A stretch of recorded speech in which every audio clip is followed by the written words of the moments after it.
Dəfələrlə hepatit B xəstələri yaxınlaşırdı ki, hansı ki müalicəsi erkən başlayıb, hansı ki müalicəyə başlanılmamalıdır. Artıq bu haqda susmaq istəmirəm və hər kəsə müraciət edirəm.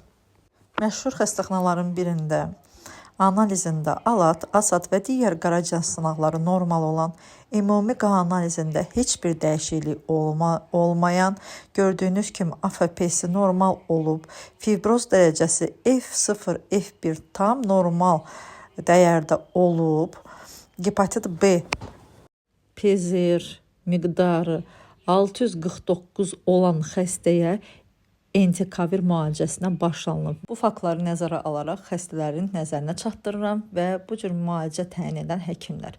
Bilin ki, ALAT norma daxilindədirsə, HB, DNA 2000-in altındadırsa, xəstədə fibroz yoxdursa, belə xəstələrə müalicə yazılmır. Sadəcə dinamik izləməyə götürülür. Hər 6 aydan bir qaraciyər sınaqları, HB və DNA və ildə bir dəfə fibroskan müayinəsindən keçirmək yetərli olur.